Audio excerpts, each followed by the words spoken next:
Alleluia. Amin'ny fifaliana lehibe hatrany lasa nabambalala no ianona amintsika amin'izao fotoana izao a. Faly be indray ny tenako miarabana eto androany anatin'izao fandarantsika vavaka fiambenana izay rahanao amin'ny fandalana andramoka izao a. Ny Aki radio a mpiambana anatin'ny vavaka fiambenana indrindrindrindra ny groupe izay maharesy izay miaraka aminay isan'andro manatotosana izao fandalana izao a. Ireo mpandray anjara rehetra izay hitanareo a mifanampy amin'ny mivady isan'andro na amin'ny alalany vavaka fanomboana na vavaka firenena na toriteny dia miarabanareo izahay a ary manona fiadanana tompo amintsika rehetra izay tonga tratrantsy eto amin'ity androany ity dia ny fiadanana tompony a ho amintsika tsirairay avy. Raha androany no vao tonga eto a dia teteny aminao hoe tonga soa ianao a ary maharetatra amin'ny farany fa misy za resy lahatra fa tsy kisindrasindra natogavinao teto fa tena misy raha ilan'ny tompo anao a ka dia tonga soa ary dia mahereza hiarakintsika eo amin'ny adiny indray sasany eo mety latsaka kely mety mihoatra kely arakarak'izay fitarihan'ny fanahy-masina antsika eto a ifampahery amin'ny alalan'ny hira amin'ny alalan'ny tenin'Andriamanitra amin'ny alalan'ny bavaka dia tena matoka fa ahery ianao raha hiala eto a matoka fa tsy takanitirinao teto no ivoahanao eto a amin'ity androany ity ka dia tonga soa dia mahereza maharetatra amin'ny farany. Niditra voalohany teto indray a nefa mpanaraka antsika eto a dia ranabavitsika Marie-Jo dia tonga soa ranabavy Marie-Jo a dia fahasoavan'Andriamanitra naraka anao a sy ny taranakao a dia ninona zavatra kasainao atao dia Andriamanitra efa momba anao sahady a dia hoy ny ten'Andriamanitra hoe ataovy izay azon'ny tananao atao fa Jehova efa momba anao ranabavy a Marie-Jo. Tahian Jesosy a zay ilay tsodrano kely azon'izay mba tafiditra voalohany eto moa narakaraka azy a ranabavy Aina Lovlitina Tozo Mikael Ko Daniela Fontaine Lalanirina Bersava Zamina kamaradin'i Jesosy Sandra Akonina Fabiola Zanakandapa Maman Valitina Lovlitina Rantanina Marie Charline ao ihany koa Kadaka Ko Daleoni Bersava dia ao ihany koa i Tody Raonso Tonga Soa Kadaka Malala Fabiola Zanakandapa dia Erika Raka Adasika Patitsi Maman Valitina Tonga Soa daholo Tsiramboara Miel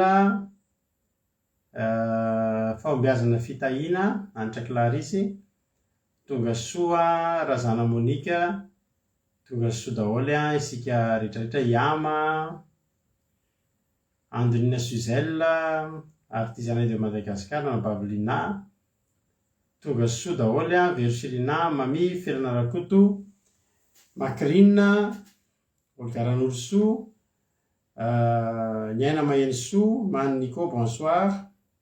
Ça fait un moment qu'on n'a plus vu Monsieur Nicoman. Là, il est revenu.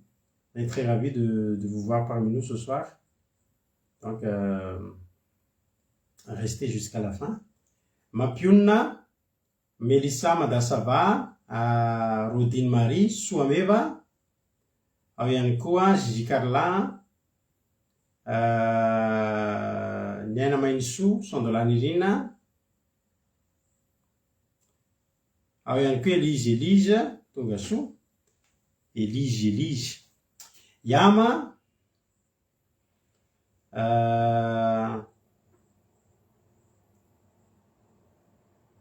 Maman Valtina tonga soa daholo nareo faly be mahita anareo a ary matoky sy mino fa maharitra hatramin'ny farany daholo isika tsirairay avy. Raha misy namanao mba tianao ahita an'izao dia aza dino mba manasa anazy ho tonga eto amin'izao fandarantsika izao. Ko Daniela Ko Daravelarso tonga soa isika rehetrarehetra dia mahareta hatramin'ny farany. Andao aritsika aloha milohan'ny zavatra rehetra dia andolotsika hivavaka ametraka izao fotoana izao eo am-pelatanan'Andriamanitra isika ka androany nitondratsika anatin'ny vavaka fanomboana dia ranabavitsika Anitra Clarisy Fahombiazana Fitahina zany dia ao arinany dia hitondra famotinana ny toriteny ifity dia aorinan'izay tsika henuira hiditra avy hatrany amin'ny tenin'Andriamanitra. Ndao ary tahian Jesosy tsika rehetra ranabavy Anitra Clarisy menanao ny fitenena nefa miarahaba ny erika aloha mbola tsy narabaina teto ihany koa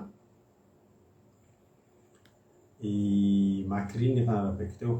Tahin Jesosy ary tsika rehetra ndao ary ivavaka anomboka ny fotoana isika. Tahin'ny tompo pastora dia tahin'ny tompontsika rehetra, misaotra an'Andriamanitra lehibe ny amin'ny fotoanany eo, ary makasitraka ny mpanompony ihany koa ny amin'ny tombontsoa sy fahafahana afaka hitondrantsika amin'ny vavaka fanombohana. Salamo 2:29. Matokiany Jehovah mandrakariva ianareo ry olona, loary eo anatrehany ny fonareo, Andriamanitra ny fialofana ho antsika. Amin'ny alalan'izany ten'Andriamanitra izany indray ry havana no andehantsika hagnanao vavaka fanombohana amin'izao fotoanan'io izao indray. Ry Jehovah Andriamanitra eo, misaotra sy mankasitraka anao izay ny amin'ny fotoanan'io, fantatray ray fa tsy amin'ny herinay, tsy amin'ny tanjakay na tonga anay eto amin'izao fa noho ny fanahinao izay mitarika anay. Ko apetraka feno ampelantananao tompony fotoananay anio, raha kofy amin'ny raha soa sarobidinao Jesosy eo izao fotoana izao, ny planina ny devoly sy ny satana rehetra anie izay entina haminganana, entina nalana ny fifantohana tsirairay avy dia ho potika ary tsy ambinina noho ny amin'ny raha sarobidinao. Mangataka ny fanahinao masina izay Jehovah mba hitarika anay tsirairay avy, anositra vaovao ny mpanomponao izay hitondra ny teny fa mela belarina eto, ireo mpitory-teny mandray manao fandraisana tsara mivavaka, ireo rehetra izay mandray anjarany io tompo dia hosory amin'ny ositra masina vaovao indray izy. Ny raha sarobidinao ihany koa Jesosy ny andrakofanay ny connexion anay tsirairay avy, mba tsisy ho tapatapaka izany fa andeha tsara ny fitaovana rehetra izay ampiasaina tompo entina ampitahina an'izao na ho anay mpanaraka ihany koa. Dia aoka Jehovah tsara indrindra mba tsy hisy mpaniny, tsy hisy ny fampitehana fa andeha hizotra amin'ny atsakany sy andavany fotoanan'io. Ry ray masina tsara indrindra matoky zahay fa ianao ilay mihaino sy mamaly vavaka mandrakariva, satria sisa ianao na dia mbola tsy nangataka ary zahay dia efa nihaino sy namaly anay ianao. Ary mangataka ny fanahy masinao ihany koa zahay tompo mba hamono ny sainay, ny fonay, mba tsy ho mpiaino amin'ny fahazarana fotsiny zahay fa mpiaino sy mpakatoa ary mpanatanteraka ny teny. Dia averinay aminao ray mihaja ny tena ny voninahitra mandrakizay, amin'ny anara sarobidinao Jesosy ny anaovanay izany vavaka izany. Saotra ray Halleluja. Amen.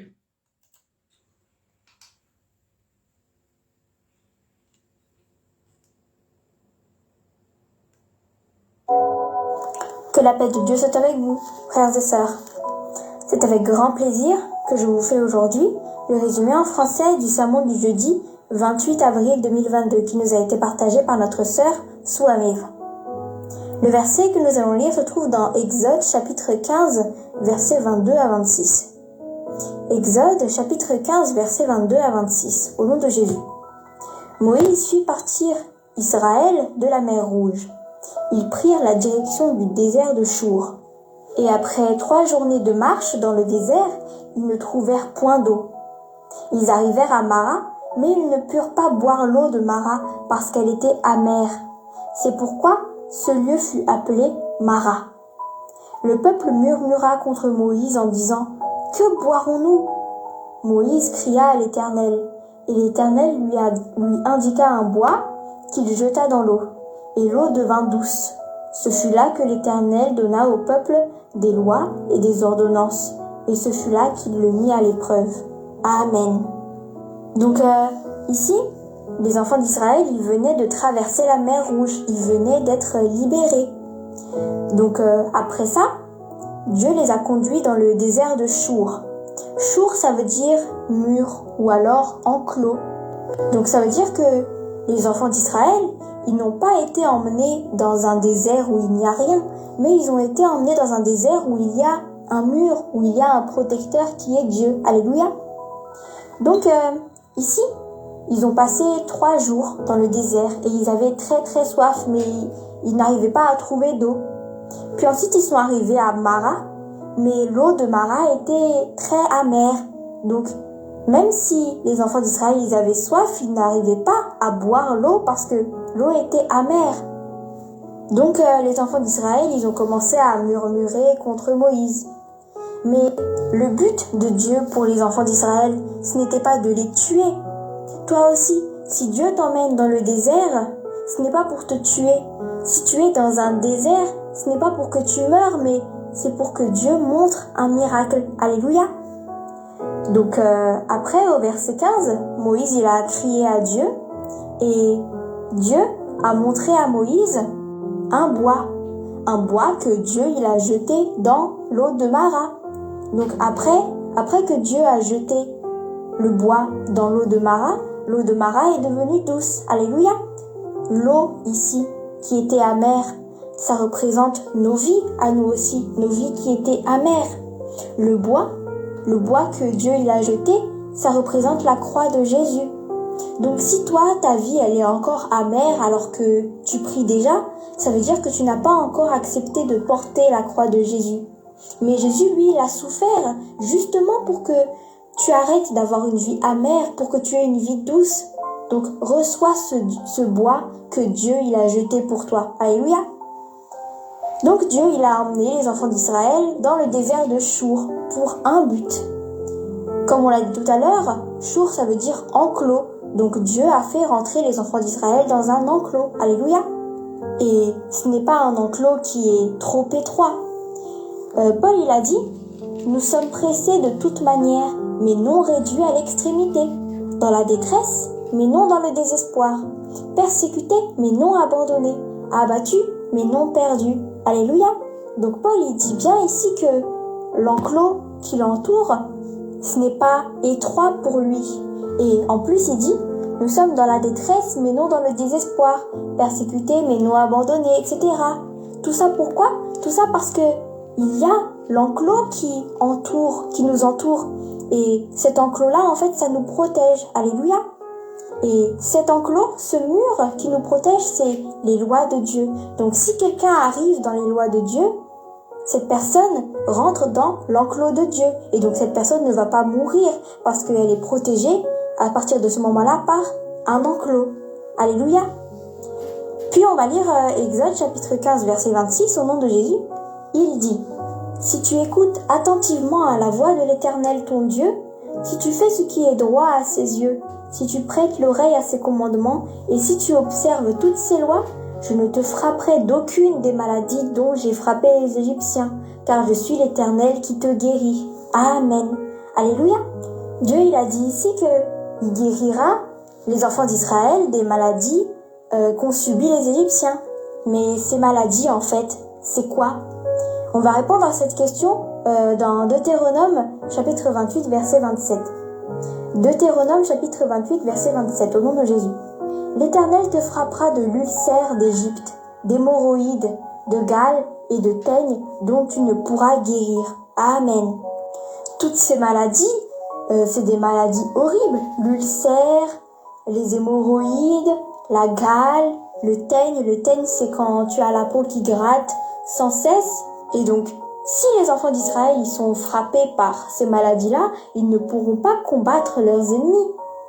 Et ces maladies-là que les enfants d'Israël risquent d'avoir, c'est les maladies que les Égyptiens ils ont eues. Et les Égyptiens, à ce moment-là, quand ils avaient ces maladies-là, ils ont souffert. Mais si toi, tu écoutes la voix de Dieu, tu seras guéri de tes maladies, même si ta maladie n'a même pas de remède. Alléluia. Sœur Souamev, elle a témoigné que avant, elle avait une horrible maladie. Elle perdait tout le temps du sang et à chaque fois, on était obligé de lui rajouter du sang dans le corps parce qu'elle en perdait tout le temps. Mais après, elle est arrivée à Jésus et elle a guéri. Alléluia. Elle a respecté la loi de Dieu et elle a guéri. Donc s'il y a quelqu'un ici qui écoute et qui est malade, qui a peut-être le Covid ou qui est même un petit peu fou, on va dire, Jéhovah peut te guérir de toutes tes maladies. Même de tes maladies spirituelles, Dieu peut te guérir de ça. Dieu peut rallumer le feu qui est en toi. Donc, tout ce qui est malade dans ta vie, apporte-les à Dieu et Dieu pourra te guérir. Mais pour ça, écoute la voix de Dieu pour que tu sois guéri. Obéis à ses commandements et reçois Jésus pour que tu puisses avoir une vie douce. Alléluia. Voilà pour le résumé en français du sermon du jeudi 28 avril 2022. Que Dieu vous garde et que Dieu vous bénisse.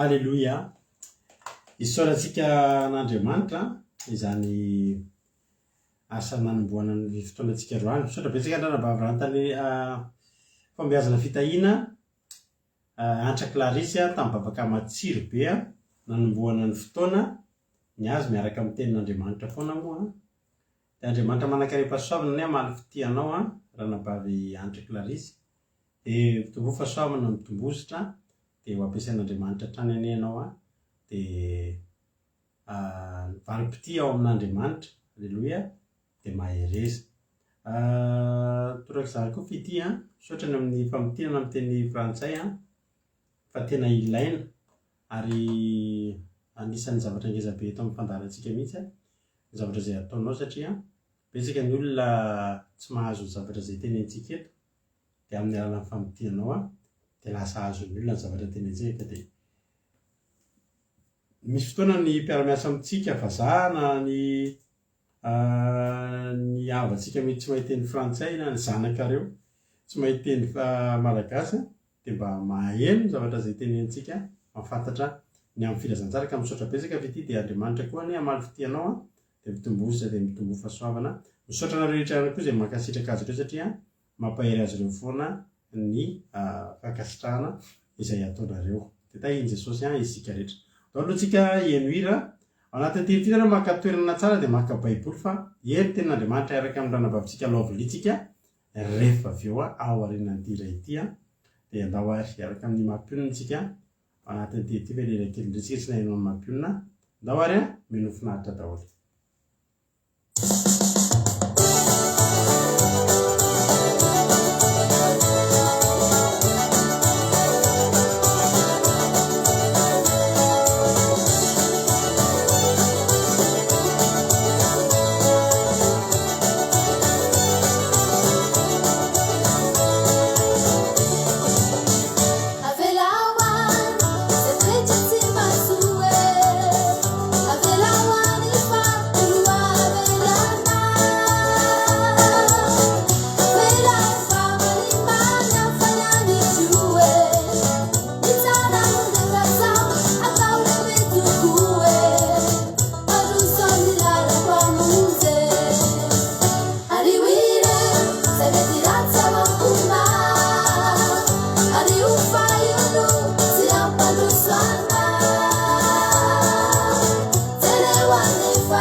Yesu,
Alleloia.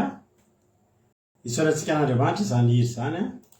Souvenir zany iry zany a. Tany amin'ny taona 7 tany no nanaovana an'ireny izy ireny a.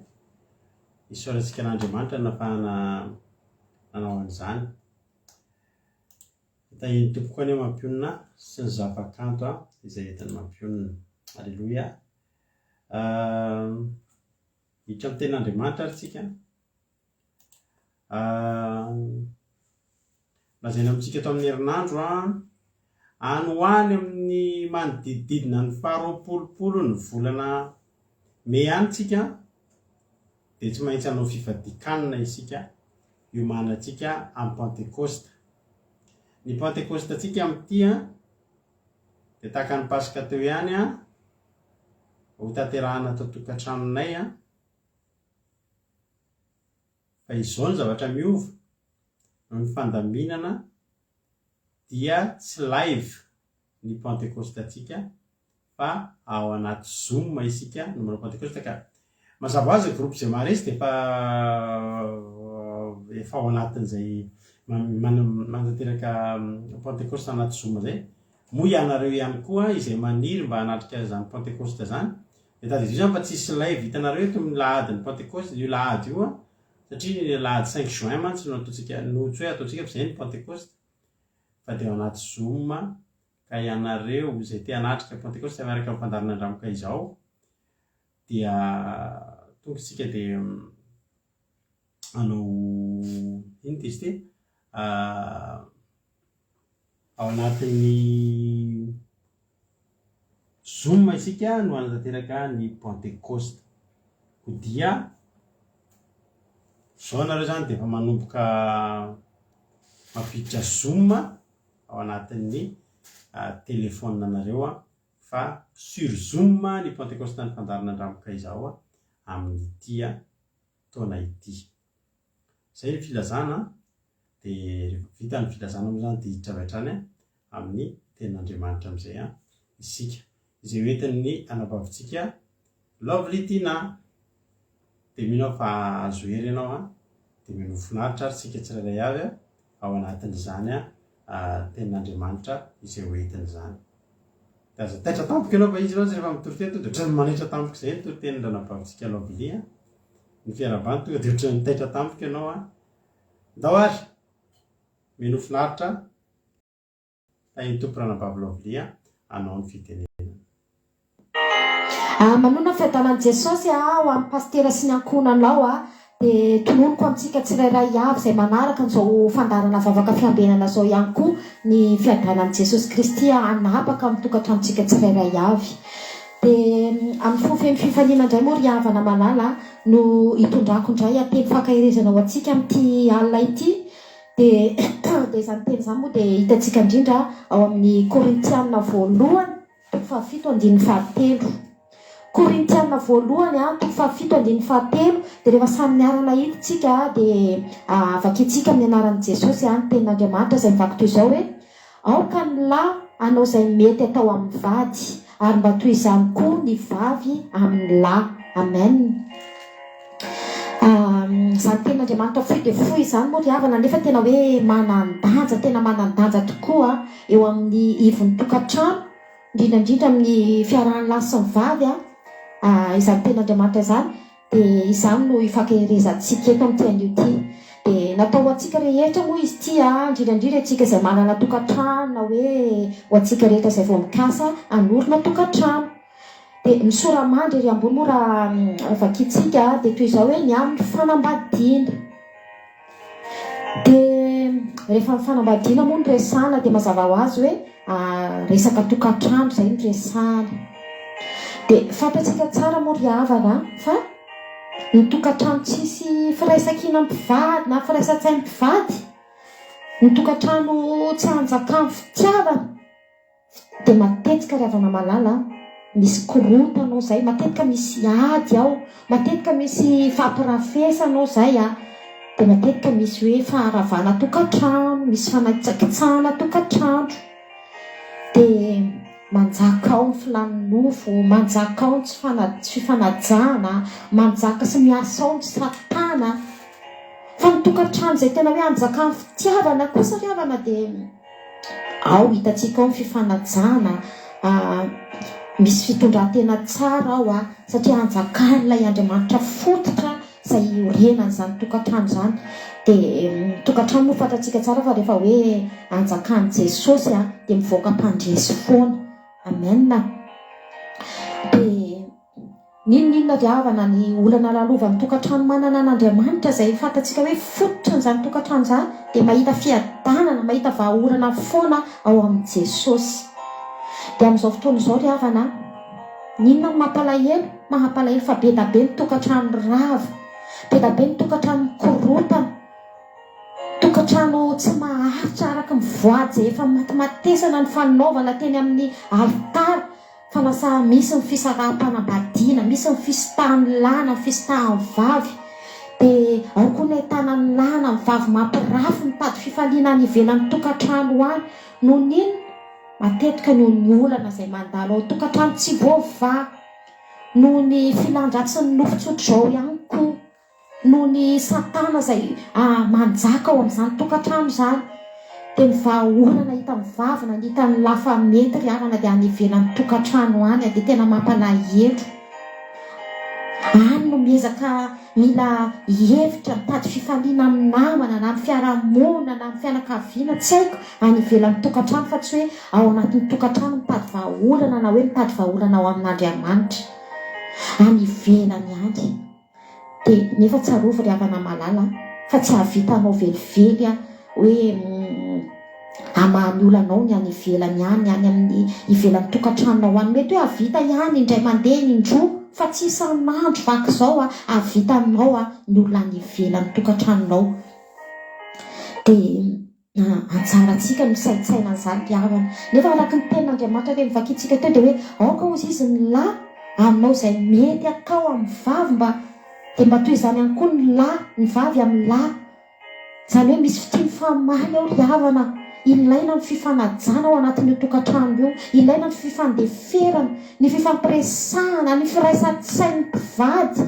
Fa tsy hoe raha sorena amin'ny alehany any ohatra ny anankiray dia mifanao teny marary ao tokantrano ao. Na koa hoe mety ny vavy ohatra misy sakafo tsy hain'ny vavy mahandro azy dia aratsian'ny anankiray any ivelany any. Ohatra na zao misy tantinako izay inona ozy izy nareo nampisaraka ny saran'ny vadiny tsy nahay nahandro akoho, tsy nahay nitetika akoho sy nahandro an'izany akoho izany dia ny saran'ny vadiny. Dia mampalahelo fa raha vao nanana an'Andriamanitra nefa izany tantinako izany tsy niafara amin'izany fisarahana izany fa tokony hoe nisy fifanarahana tao, nisy fampiresahana tao. Dia eo ihany koa moa misy koa mivavy ohatra ao atokantrano ao, ohatra raisiko daholo izany, mety hoe miteraka, avy niteraka dia lasa miangeza ny vatany. Dia iny dia efa hevitra iray entin'ny lehilahy handeha hampirafesana azy mitady vehivavy kelikely tsy haiko any ivelan'ny tokantrano any. Dia tranga eo mifampirafesana dia mikorotana ny tokantrano. Dia iny koa ohatra hoe raha mampirafy ny lahy dia iny koa fa lasa koa ny vavy mandeha mampirafy. Dia fantatsika tsara nefa ry havana fa sarotra ho amin'ny vavy sy ny lahy ao an-tokantrano ny ananana hery anohatra amin'izany fakapana rehetrarehetra sy izany tsy fankazahona rehetrarehetra izany raha tsy manjaka ao ny fitiavana, raha tsy misy ny fifanajana sy ny fandeferana, raha tsy manjaka ao Jesosy ilay ivon'ny tokantrano, ilay ivon'ny fitiavana, ilay fototra ny fifaliana izay hoe mahatokantrano sambatra ny tokantrano. Io fiaina tokantranotsika io ry havana dia fifanoroana io, fifanitsiana io. Raha misy tsy mety ataony anankiray dia hialao ny fimonomonomana. Mifameno nge ry havana mpivady matoa kaban'Andriamanitra ao anatin'ny tokantrano iray. Misy tenin'Andriamanitra izay any amin'ny mpitoroteny any, mpitoroteny toko fahasivy fahasivy any amin'ny tapany voalohany any hoe miravoravoa amin'ny vady malalanao amin'ny andro rehetra mandalo foana. Amen.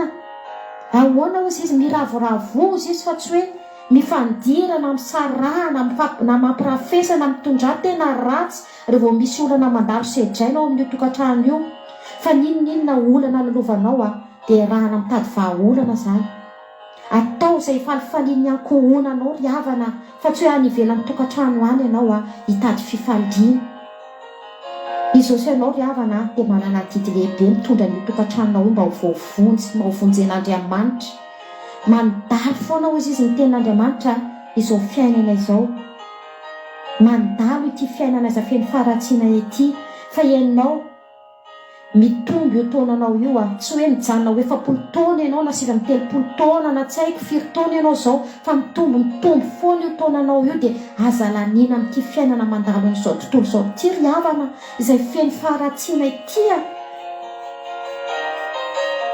aza lanina amin'izany no ho avy ny fiaina tokantranonao ry havana fa kolokoloya mba ho hiara voavonjy ianao sy ny ankohonanao angatao mihitsy Jesosy mba hisy fanatrihan'ny fanamasina hitoetra mandrakariva ao anatin'io tokantranonao io mba hanoro anao mba hampianatra anao amin'izay tsara amin'ny fitondran-tena tsara mba hampianatra anao hanana an'izany fifanajana izany fa tsy hitahaka anao any amin'ny fahaverezana tsy tiako ho very ny ankohonanao sy ny tokantranonao ry havana fa kolokoloy tsy ho anao rerianina nanomanan'Andriamanitra an'izany fiainana mandrakizay izany fa ho anao sy ny ankohonanao ry havana malala dia anjarantsika ny kolokolo an'izany tokantranontsika izany dia mino izany fa hisaitsaina sy handinika an'izany teny izany tsika tsirairay avy izay hoe manana an'izany tokantrano izany na hoe fa vao hanorina an'izany tokantrano izany fa manana havatra sy teny fohikelo antsika ny tenin'Andriamanitra ho antsika lahy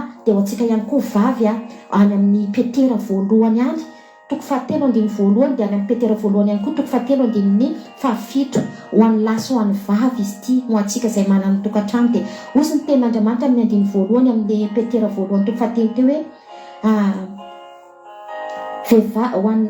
hoe ianareo vehivavy maneky ny vadinareo mba ho voataona ny fitondran'ny tena ny vavy izy na dia tsy amin'ny teny azy raha tahiny misy tsy manaiky miteny dia any amin'ny 7 dia ozy izy hoe miara mitoetra ary toy izany koa ianareo lehilahy miara mitoetra aminy araka ny marina manajany vavy tahaka ny mety atao amin'ny fanaka malemilemy kokoa sady miara mandova ny fahasoavan'ny fiainana. Aleloia. Ahoana ozy izy ny tenin'Andriamanitra miara mandova ny fahasoavan'ny fiainana fa tsy hoe hiaraka ho very any amin'ny fahaverezana noho ny tsy firaisan-tsainana noho ny fitondran-tena izay tsy araka ny sitrapon'Andriamanitra. Dia manomboka izao ry havana malala dia atolotro anao ity tsodrano ity hoe ho tokantrano sambatra andovan'ny fiainana mandrakizay ny tokantranonao manomboka izao ary ho rakofan'i Jesosy amin'ny rano dia mba ho anjaka amin'ny fitiavana ho anjaka amin'ny fifaliana ho anjaka amin'ny fifanajana izany tokantranonao izany manomboka izao fa kolokoloa io tokantranonao io dia ampanjakao ao Jesosy i Jesosy ilay Jesosy fitiavana ampanjakao ao ny fanajana ampanjakao ao ny fiainam-bavaka indrindraindrindra dia voninahitra io an'Andriamanitra irery any hatramin'ny taloha indrindra ka ho mandrakizay. Aleloia. Amen. Aleloia. Sorantsika n'Andriamanitra zany teny zany sorantsika n'Andriamanitra be dehibe zany toriteny nentin'ny ranabavitsika lovely zany fa tena ilainy zany. Aleloia. Ilaintsika miresaka momba ny amin'ny tokantrano satria mampalahelo tokoa fa misaotra betsaka aloha ranabavy lovely tena Andriamanitra manankirehefa-soavana ne amaly fitianao misaotra amin'izany fandraisana anjara ngeza be mankadily be nataonao teto androany zany satria mino fa betsaka ny olona voakasika izany teny zany dia anova fomba fanompona tena hoe atonga ny olona ifampitatana mpivady ifampitatana ho any an-danitra hitondra aina vaovao anatina tokantrano ane izay toriteny nentinao izay ranabavy ary anova mpivady maro. Aleloia. Mba tena tsisy zany hoe iza zany ny diso amin'izany tsy mahay mitetika koa le vehivavy dia ny sarahan'le lehilahy raha nareo zao mandinika dia iza ny diso an'izany hoe le lehilahy zany miteny hoe vehivavy ianao rehem-pianakaviana dia mitetika koa dia tsy hainao so dia anao ohatran'le olona vehivavy anankiray zay raha vitoto dia ny sasainy teo ambony pasoara fa tsisy loka raha vitoto tsony fa lasa ny rano daholo. Iza ny menatsiny iza ny diso amin'izany le vehivavy zay tsy nahainy mitetika koa ve sa le lehilahy le nandao anazy noho ny tsy fahaizany mitetika koa. ny tena marina aloha tokony zany mahatonga ny olona mifampizatoetra nareo aza mba sodokan'izany mihitsy hoe olona hitanareo herinandro dia alaivo anay izy ry dada fa tiako na hoe anaraka azy ary neny fa tsisy ninona azonareo atao na hitsivalana nareo ary fa tiako izy tiako fotsiny tsotro zao izy fa jereo ihany hoe mahay mitetika kosa tsy mahay mitetika koa ary le olona mitady zavatra tsara be koa manao hoana mila vehivavy tena ozy lay ny problematsika dia itsika olombelona tsika mpivady dia samy manantena sy mitady olona tonga lafatra vaditsika nefa tsika koa ary tsy tonga lafatra ozy le mpira malaza zay hoe aminao izy mpanao gazety inona ny atao vehivavy tonga lafatra dia ozy izy eo ramosea volana aza ozy izy nataon'Andriamanitra tsy mbola tonga lafatra mbola misy petipetina rehefa mijery volana mbola misy ohatry ny tasitasy kely ranomasina raha ozy izy tsy tonga lafatra fa mangidy sira nefa ny ahoana ianao nitady vehivavy tonga lafatra ozy izy fa tsisy tonga lafatra any fa mifahaizanao manisy valerany ny fahaizanao mijery zay côté tokony tiavanao azy zay zava-dehibe alleloia tena marina aloha zany diso le lehilahy ka diso le lehilahy satria za kosa aloha raha tsy fahaizana mitetika koa zany mitetika koa zany ny azo ianarany zany hoe nisy rahako amin'ny vadiko fa so ihany aloha ny amin'ny vadiko fa nakangary ainy mitetika azy misy olan'Andriamanitra ianareo vehivavy aloha nidirantsika mitory teny mbola vehivavy tanora dia mba mianara zavatra fa aza manao ohatran'ilay vehivavy zay hoe sandry izy mahandro sakafo zany fa raha izay tsy tiako manimba ho izy satria izy le mandany vola makany amin'ny mpikarakara ho reny rehefa isan-kerinandro dia tsy tiany mihitsy no mahandro satria manimba ho dia amina lelo ny ilazako anao raha ohatry zany ianao fa na tsara tare ary ianao ho sarotrarotra any nahitanao prince amin'izany fa mianara vehivavy zany tena tokony ahay zavatra ny namoron'Andriamanitra ny Adama sy Eva dia zao Eva mikarakara ny kolokolo any Saedena i Adama miasa ny Saedena ka ianareo vehivavy mba ianaro ny nino ty sy ny farafaratsy ny zavatra tokony ilaina ao an-tokantrano mahay mahandro vary mahay mahandro loaka tsy fizay ihany tsy sakafo ihany fa angamba moa dia lohakanina foana ihany koa fa amin'ny ankapobeany nareo natao hikarakara ny Jerosalema dia karakarao tsara fa iny adidina apetrak'Andriamanitra aminareo takanay lehilahy iny no ataonay karakarainay tsara ny asanay ihany mba hahafahanay manina mba hahafahanay mampiadana any Eva alleloia ole ten'Andriamanitra hoe nasiako resaka kely matsy satria tantara ihany zany hoe mpivady misaraka noho tsy fahizana zavatra anankiray ao an-tokantrano zany tena tantara zany ohatrany tsy fitiavana ihany no ambadika izany marivo loatra fantaro ny olona hovadianao zany dia rehefa mba misy fotoana mba manolorevitra ny zandry kely andeha hivady sy sisy ireny dia tena ao anatin'ny tokantrano ao anatin'ny fanontaniana kely mihitsy hoe fankalala ve nareo hoe fa tena fankalala tsara firy fotoana ny famofo teny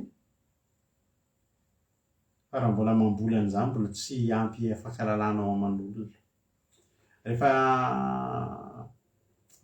ny olona mivady dia tokony olona efa mifankalala resy lahatra hoe tena mety amiko ity maharesy lahatra anao daholo na ny zavatra tsara eny aminy na ny zavatra tsara eny aminy na ny zavatra ratsy eny aminy tsika tsisy anjely za zao eo masomapionina misy côté tsara fa misy côté ratsy de mampionina koa mba ohatr'izay io masoko fa zao ekeko izy amin'ny mahatsara azy a sy ny amin'ny defaut-any alleloia ary mivady ihany koa ao mpiarahanao a de miela amin'ny maharay roa alleloia de mifamindramindra toetra misy scientifique nandinika hoe ny mpivady ony a rehefa mivady de mifamindramindra toetra mifamindra fahazarana fa ny tena mba zavatra mahagaga ny teneniny tsy haiko nareo raha mandinika an'izany fa mpivady ony rehefa ela be niaraka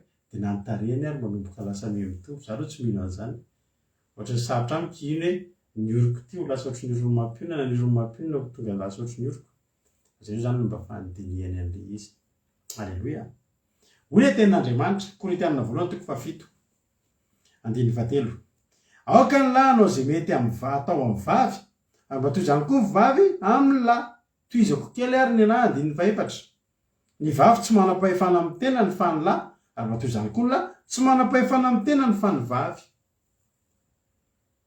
eto zany tsisy resaka lehilahy entin'ny vehivavy amin'ny sangany na vehivavy entin'ny lehilahy amin'ny volony fa ny tena marina ara-baiboly za zany tsy manam-pahefana amin'ny tenako misy fotoana za teneniko anareo misy fotoana za rehefa le mba vacances reny ny andro de elaelany tany lavitra de tsy asoroko ny volombavako de zay andeha hanao fandarana efa manika ny ao azy ty afaka misy volombava fa asorona foana de zay tena misy fotoana ampandriko ny volombavako io de le mba atao mahitsitsy kely oatra fa tsy hitandray satria tsisy fandarana de izy mampina ary dada tena asoro io fa tsy tiako ka asoro izy fa tsy tiako de soroko satria za tsy manam-pahefana amin'ny tenako zay mba itiavan'le vadiko zany malamalama ohatry ny voatavo ohatry io de soroko izy namba te izy volombava kely misy fotoana mba lamodiny misy volombava fa za tsy manam-pahefana amin'ny tenako alleloia misy fotoana koa de ohatr' zany ihany koa zay ny mpivady hoy ny ten'Andriamanitra hoe nanokopom-bolonao ary zany rahalahy rehefa tianao le izy asianao an'le voadidy ohatrao de izy vadina azy asiana an'io ka de ekeo ny vadinao satria anao tsy manam-pahefana amin'ny tenanao fa izy manam-pahefana amin'ny tenanao ary izao ohatry ny hoe raha nolazain'ny ten'Andriamanitra eto de zao za tompony mampionina tompoko tsy tompo le Andriamanitra fa za anazy de izy anahy alleloia zay mihitsy le izy de amin'ny fotoana zany za mila anazy de anahy izy amin'ny fotoana izy mila anahy de anazy samy tsisy tompony tenany zay zany mivady amin'ny ara-baiboly ary kosa izy ny lahy anao zay mety atao amin'ny vavy ary mba toy izany koa ny vavy amin'ny lahy mifampikarakara inona mety amin'ny vadinao inona mety amin'ny vadinao tsy zay mety aminao fa zay mety amin'ny vadinao misy ten'Andriamanitra ray zay ary vakitsika rehefa avy eo mbola tsy tonga antsika fa ny vady de tokony tia ny vadiny mihoatra noho ny tenany na tia ny vadiny toy ny tenany alleloia fa tsy hoe tia anazy tia tena ary zavatra mampalahelo de zao tsy mahavita ny adiditsikitsika ny vorona tena ny vorona na ny biby tena miaro ny vadiny tena mahavariana sy mampalahelo mahita mpivady tsy mba mifampiaro misy olona mpivady fantatra izay tsy anankiray ireo maromaro raha ny fanakiany any amason'olona ozy mihitsy ary le rahalahy zay miteny hoe mivady miresadresaka adevitra de zao teneniny inona koa mifantatra ao amin'izany mangina nefa eo daholo ny vehivavy vadin'olona rehetra mangina nefa inona koa mifantatra ao amin'izany de le misy koa fotoana vehivavy de mba ataonao trano koa ny vadiny ny mpivady mila mifanaja de mila mifampikarakara aoka ny lahy anao zay mety atao amin'ny vavy zay tokony atao amin'ny vavy aoka koa ny vady ny tokony anao ohatr'izany ary ny fanambadiana ry havana dia tena hoe zava-masina izy io. Ny fanambadiana dia tena eo mason'Andriamanitra dia masina. Izany na tonga Jesosy nihitra tao amin'ny fanambadiana tao Kana. Raha tsy zava-masina ny fanambadiana tsy tao Jesosy tsy hanovany divay lasa rano lasa divay tao izy. Fa nidirany Jesosy anisan'ny asa voalohany nataony Jesosy ngerevana niditra tao anatina fanambadiana satria masina io. Ary izaho miteny anareo ho anareo rehetra izay mety hoe mpivady, raha tianareo ny tahian'Andriamanitra ny tokantranonareo dia eto tsofina rano. Mety misy eto olona vita mariazy tany amin'ny firaisana fa tsy mbola nitsofina rano ny tokantrano, tsy vita mariazy tany am-piangonana na hoe nitsofina rano, nitsofina mpanompon'Andriamanitra rano. Sarobidy noho ny any amin'ny firaisana, ny any amin'ny firaisana eo amin'ny horetany, fa ny zava-dehibe indrindra dia ny ren-danitra. Alleloia. Dia raha misy aminareo tsany sao vady mbola tsy vita ninninona dia mba hatsoy izahay na metsoa mpanompon'Andriamanitra ny pastera anareo na ohatr'izany dia tena hoe mba tena tsofo rano ty tokantrano ety hoe tsofo rano amin'ny anaran'i Jesosy amasinina fa satria zava-masina ny tokantrano rehefa afaka malalako.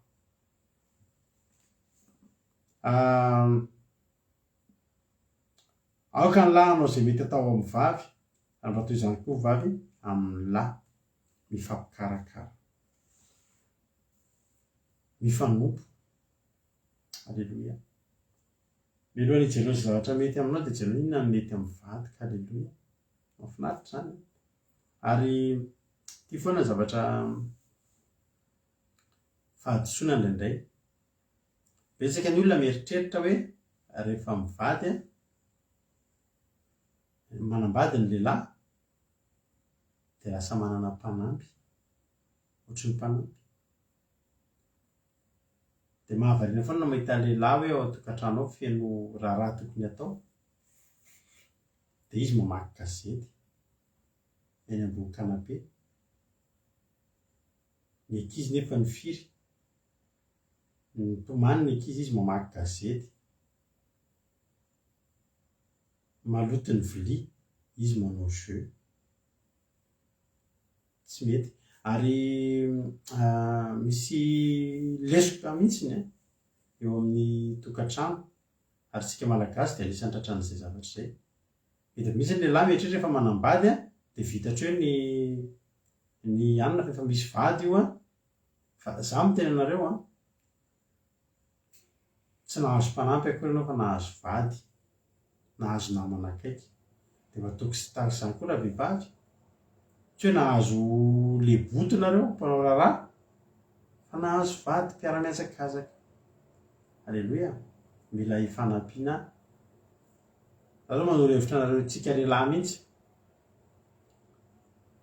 tsika inge tsy hoe havita ny ataon'ny vehivavy fa manana mihitsy ianao anatin'ny tokantranonao ao, na dia zavatra anankiray aza raharaha fataonao hanampianao ny vadinao. Ao tokantrano ao izany ndray mpianakaviana dia mila mandray zavatra mihitsy hoe aty zavatra ity ataoko ho an'ny tokantrano, ataoko ho an'ny vady. Tsy fantatro izany ny anjara raisinao izany te anjaranao ny manadio trano na ny azo no tena anjarako mba raisiko ato dia mipasoka. Iaho io mipasoka iny tena raha mba tena tiako. Dia rehefa hivoaka izay menakava dia atao ty amin'ny dada daholo dia dada no mipasoka. Ny rainay moa mpipasoka mahay voapasony avokoa ny fitafianay. Fa zava-dehibe izany, zava-dehibe. Ary le vehivavy inge na ireo vehivavy inge rahalahy, ireo vehivavy ireo inge rahalahy tena mora ampifaliana, mora ampifaliana. Zao tonga bany dia misy fotoana mba misy anjara raharaha raisiko dia faly ery le vadiko rehefa ny lezizy, tsy dia zavatra misy dikany aminy na nataony ary fa mahafinaritra fotsiny. Alleluia. Mahafinaritra fotsiny izany. Ny ahy mipasoka no tena tiako ka. Ny ahy mantsy mahasarotiny anahy mihitsy io pataloha velondrirana io ka tsy amin'ny itiavako azy ny rirany. Dia efa hatramin'izaho mbola kely, hatramin'izaho mbola tsy nanambady dia io pasoka iny tena zavatra tena izaho tsy mandoro lamba izany rehefa mipasoka. Alleluia. Ohatrohatr'izay izany ilay izy. Inona no mety atao amin'ny vavy dia inona no mety atao amin'ny lahy? Amin'ny lafiny rehetra mihitsy io. hay sasalama ho ny endriamo tena mahery be ny vadanao a mahandro tena hoela velona ny vadin-dranabaviamo tokony mba miditretra izy dia manao aki-lehilahy mampianatra an'ilay lehilahy mba hanao raharaha zany fa tena be dia be zany zavatra ataon'izany. Alleloia. Zay zany aloha ny zavatra voalohany. Didian'Andriamanitra tsika lehilahy hanao izay mety atao amin'ny vavy, any hoe izay ahatonga ny vadintsika io sambatra, izay ahatonga ny vadintsika io milamina. Dia tahaka izany koa nareo vehivavy. Zahay dia manentana foana satria tsika moa lehilahy antsika moa eto lehilahy vitsikely. Be dia be ny vehivavy ny ankabetsahan'ny tsy haiko firisan-jaton'ny olona eto. Koa ty vetivety eraka izy hoe 4% ny mpikambana ataon'izay maresy no vehivavy. Dia za tena mandrisika an'ireo vehivavy ireo satria vadinareo mbola tsy eto. Hoe rehefa mivavaka ianareo dia ajao tsara ny vadinareo. Vavaka nareo fahalaminy ihany koa ny ao an-tokantrano. Jesosy raha niteny tamintsika hoe hitory ny tenin'Andriamanitra no naisan'Andriamanitra tsy tonga dia any Jodia fa aza diny koa mandamany ao Jerosalema. Aza dino raha nabavy ny mikarakara ny sahidenantsika. Halleloia. Be mantsy ny olona hoe variana mivavaka ny ao an-tokantrano tsisy ninona milamina fa ny any amin'ny tapika masina sy ny anina no dia lasa tsy mety izay zavatra izay. Halleloia. Ny tenin'Andriamanitra faharoa ilay mpitory-teny. Mahafinaritra ty teny ity. Ao amin'ny mpitory-teny 8:7. Hoy ilay tenin'Andriamanitra: miravoravo andao vakiako manomboka ny 7. Mpitory-teny 8:7.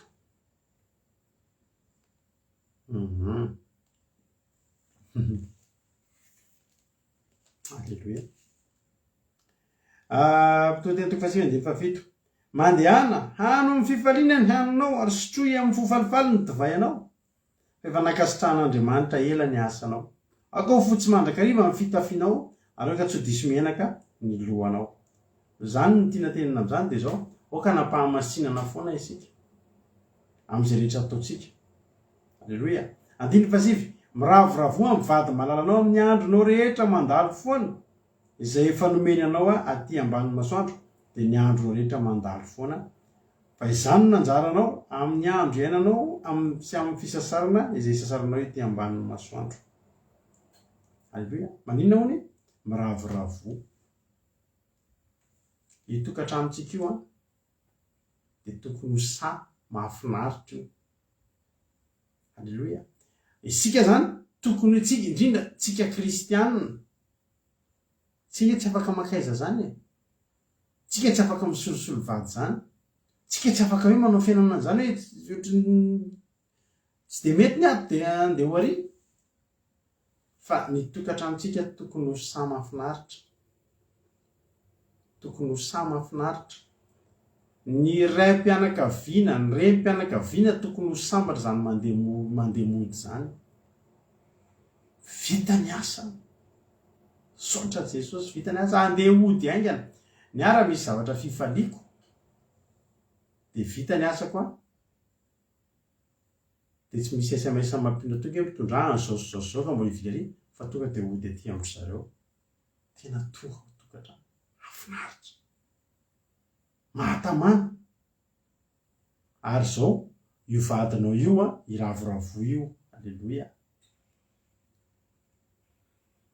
Tena fifaliana ho anao, tena maharavoravo anao ny mifanananao ny vavy. Jerenareo tsara ny Solomona. Ny an'i Solomona raha vakitsika. I Solomona dia tena miravoravo amin'ny vadiny ary tena makamamy amin'ny vadiny. Ohatra zao tononkira Solomona toko 2:7 mahitsika hoe: ry tompoko vavy avako, ianao no ampitaiko amin'ny soavaly mitarika ankalesany Farao.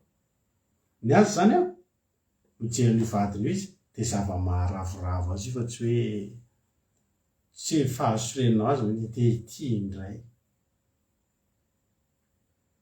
Ao aizy nareo efa miantso raha fotsy raha fotsy ozy ny zareo ozy ny olona tsy raha fotsy io fa isery io vady malala ny foky io zay aza miantso anatsony fa efa tonga atao amin'ny rasoerina ohatra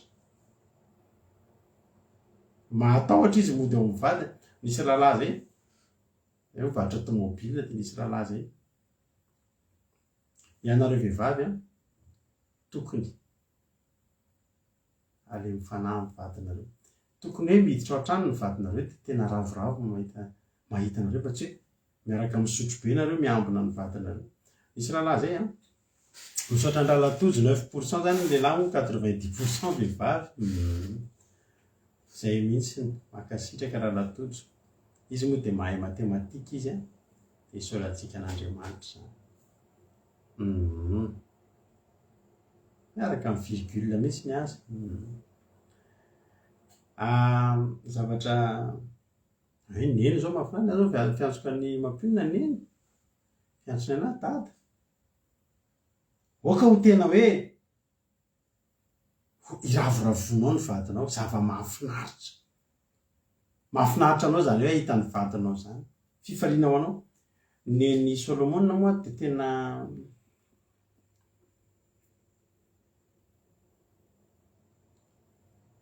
ozy izy ohatra zao hoe mitsangana ary tompoko vaviavako ry tsara tarehako alleluia ery voromaillalako tokony tena hoe ravoravo ahafaly ny fonao a fifaliana ho anao a tena hoe iravoravonao tena ho kianja ho sa tena iainanao iravoravonao ny vadinao alleluia le teny vombakitsika hoe voaloboka mahavokatra taka ny voaloboka mahavokatra ny vadinao misy voaloboka tangosanao hoe mamy alleluia mahafinaritra nge revana zany tokantrano hoe ary za tena tenareo fa ny vady a rehefa mifankaty rehefa anjakan'i Jesosy dia mifankaty milamina be mihitsy misosa fotsiny ny zavatra rehetra ary na ny ady aza sahirana miditra ao ny devoly tena sahirana miditra anatin'ny tokantrano tsy tafiditra anatin'ny tokantrano misy mpivady mifankaty zany alleluia iravoravony ny antsika ndraindray tsy iravoravontsika le izy ohatry ny mahita tantaraina ary ty zavatra ty olana be mihitsy ty rehefa mivady no ny anankiray amin'ny vady manana an'izay atao hoe namana mahatoky meilleur ami zay dia loza nareo rehefa naza mba manana zany meilleur ami zany fa ny meilleur ami anao dia tokony vadinao ny ahy ivadiko io sady meilleur ami akio a ny copilote kio ny confidente kio ny conseillère kio za tena ko anao be dia be ny olona ohatra hoe misy fanapa-kevitra raisina ohatra hividy zavatra dia alainy ny namany manoro hevitra azy be dia be ny ohatra zany ohatra hividy tomobily hoe dia tonga avany dia mpinamana samy mpinamana no mifampitondratondra dia mifampanoro hevitra nefa tenatenako anao fa be dia be zany namana zany manoro voana tadidiko mihitsy misy olona tonga hividy tomobily dia tonga izy miaraka amin'ny namany dia izy mantsela namany ratsy be fa azo mividy an'io dia izy tokoa namany marina tokoa zany tsy vidy an'io voalasa le namany novidiny le tomobily tiano azo le izy dia teneny namany ratsy be fa azo mividy an'io voalasa le namany dia novidiny nefa zao raha vadinao no nanontanianao vadinao mitsinjo ny tombotsoanao za raha misy fanapa-kevitra raisiko dia vadiko ny antanio satria io mitsinjo ny tombotsoako halleluia ina moa izatra raisika teneniko zay momba an'izay le hoe tapaka le teneniko tany aloha tany izatra raisika teneniko teo ay le hoe ianao ny vadinao aza mba resanao any aman'olona zany tantarainao namanao vehivavy anao dia sady namana vehivavy anao na mana namana lehilahy io le hoe meilleur ami anao namanao be dia ny vadinao tantarainao any amin'olona iny tena tsy mety iny any zavatra tena tsy mety fa ny vadinao no tokony akaiky anao indrindra ny vadinao tokony tena hoe mahita anazy ianao dia hitanao eny aminy fahatsaranarehetra. Za aloha le havana tena teneniko anareo mihitsy fa tena raha momba an'izay za tena tsy mpitary vaty vilam-bava fa mivadika io vavolombelona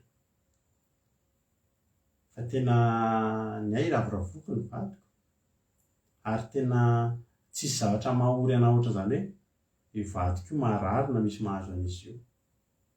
Vomampionana hoe misy Jesosy sanatria tsy salama dia tena mivavaka amin'izay Jesosy za atao tsy salama, tena za atao tsy salama aloha izy salama ary tena marina izy zany ao an-tokantrano tsy haiko ny anareo rahalahy fa alao lavitsika ny marary dia mivaditsika mikarakaratsika fa narary mampionana indray andro tsy salama fa amin'ny folo sasany alina vao vitako nampisakafo ny ankizy. Zany ary sakafo tsy zara atody angeny nataoko tamin'izany, atody moa izay amin'ny folo sasany alina vao tafasakafo ny ankizy, nangatsika ny vary vao vita ny atody, be poivre ny atody za tsy mahay mahandro fa tena mipanika koa zany amin'ilay tsy neny eny za koa moa zany tsy mahay mahandro ihany koa nefa ny anatiny izy moa. Fa zavatra tiako tenenina hoe ivadinao hoe toanam-bavaka io, adidinao no tondram-bavaka anio ary tena mitenanao hoe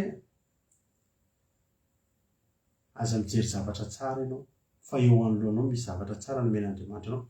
Betsika manao ny teny ranabavy Laovily teo hoe misy olona misaraka amin'ny vadiny fa hoe efa mengeza ilay vehivavy dia sy hevitra be ny lehilahy inona koa izay ianao vadiko boribory lasa mitady olona kelikely izy ranabavy fa isika moa rahalahy nivaditsika melehibe fa tsika hoe mekiby mebekiby misy olaloha dia mba hatahoin'izy koa zao tytsika ty dia sy hevitritsika raha voatr'izay fa io mijery foana ianao fa misy zavatra tsara iny amin'ny vadinao dia tena akafizo. Ny Solomona aloha dia nakafizy ny vadiny, ny azo koa moa be dia be satria ao nadolo mifankafizana an'ireo arivo ireo. Ny azy mbola misy an'izany fa any malalako sady manina izy afiry malalako ka andeha ho any an-tsasika andeha andra any ambanivohitra sika aoka ifo maraina koa ka ho an-tany-boaloboka isika aoka izahantsika raha mitsimoka amin'ny voaloboka. Ny azy etiny hatramin'ny mijery ny volo mihitsy sy mivelatra ny voniny ary mamony ny amponga-ben-danitra any no anehoako ny fitiavako anao mamerivery tsara ny doday sady eo am-bavantsika misy voninkazo tsara samihafa ny nany voana ny ela efa niteriziko anao zany ro malalako serize taim alleluia amen. Ny tokantrano io mandrakizay io mandra-pahafaty io ny asanao afaka elanao be dia be ny olona tia mijanona any am-piasana fa tena tsy mahajanonao tokantrano.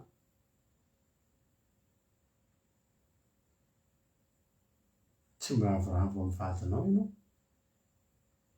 Ny Solomona mahalay misaraka maraina amparivon'ny andro parainan'ny andro. Dia tsika miteny hoe ny azo ny vadiny sampony mihitsy ohatran'ny sampy kely. Zao mahafantatra namana efa lehibe zareo fa hatramin'ny zareo mbola tanora mandrakizao dia mifankatia dia mahafinaritra dia mbola mifampitory fitiavana eny amin'ny Facebook efa lehibe.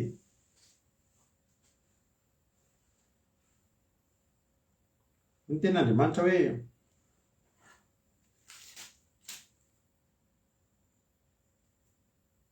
miravoravoa amin'ny vady malalanao amin'ny andronao rehetra mandalo foana izay efa nomenanao ety ambany masoandro. Alleluia. Izay mihitsy raha nosy olga ny tokantrano ny vadinao aza mba resahana any ivelana fa io ny anao na inona dia foan'io efa io ny anao eto am-bavaka. Tsy vahaolana mihitsy mitarinany amin'ny vadinao any aman'olona eny hoe tantarany ny ina moa zany ny faratsy ny vadinao eto am-bavaka. Jesosy nge vonina hitany tokantranontsika.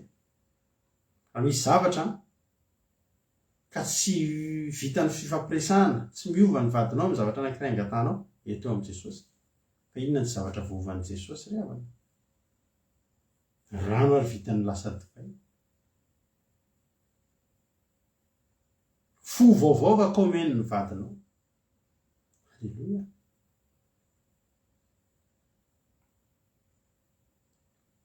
Tia koa ny zavatra anankiray fandrika be ho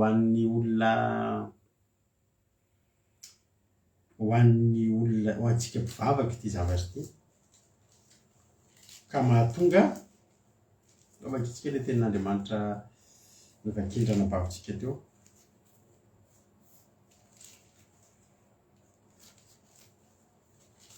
Petera voalohany 1.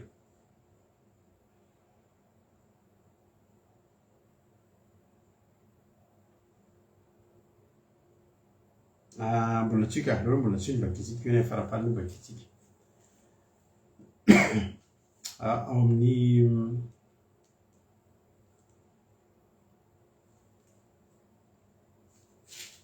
ty koa ny fandrika anankiray ho antsika kristianina ty. Tsika mieritreritra hoe efa mivavaka tsika ka na ny vaditsika mivavaka na ny vaditsika tsy mivavaka, dia tsika mieritreritra hoe rehefa lasa mivavaka dia na bizoary tsy atao. Fa lasa mivavaka ianao zany dia lasa ohatran'ny matotra be zany, dia mba tonga ilay vatana neny je t'aime neny. Iasa temitenteanina rehefa manao bizo ny vadinao dia fa za tena teneko anareo, lasa omenao tsiny ve aveo dia avetina mivavaka ny vadinao andeha hitady anakafo. Fa tsy zany ny tokantrano efa natolotra Jehova eo ateo anatratsika. Jehova isika tena miravoravoa amin'ny vadinao. Isika zany tsy hoe lasa mivavaka, lasa kristianina tsika dia lasa tsokarakaraitsika ny vaditsika. Tena karakarao Rebeka sy Isaka,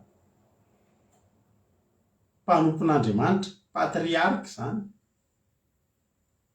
mpanompon'Andriamanitra angezabe zany Isaka zany, fa mifampisangisangy misy Rebeka. Genesis 2:20. Ray mantsika mieritreritra hoe tena tsy fahamasinana zany, Andriamanitra ary mampirisika antsika mihitsy. Sangisangy ny vadinao, ataovy bakely. Ary rehefa nitoetra ela teo, Genesis 2:20, rehefa nitoetra ela teo izy dia nitsika teo am-baravarakely Abimeleka mpanjakan'ny Filistina ka nahita fa indro Isaka nisangy an'i Rebeka vadiny. Ohatriny ahoana zany fisangin'ny Isaka an'i Rebeka zany, tsy fantatra intsony zany na mpanao giligily zany na mifampitolona zany na mifanao série je t'aime zany. Vadinao io, alleluia, ho anao io. Dia ataovy izay mety, halleluja. Meo fahafapo ny vadinao raha na vavy, meo fahafapo ny vadinao raha lahy. Fa anao io tsy bedin'Andriamanitra ianao, fa anao io nomenanao io, halleluja. Averiko azadino. Genesis 2:20 raha nabavy ran'olo sorigava tsy fahenina. Anao io nomenanao io, tena nitsofin'Andriamanitra rano anao mihitsy io. Sitrak'Andriamanitra no nanome anao anio. Ary any amin'ny Korintianina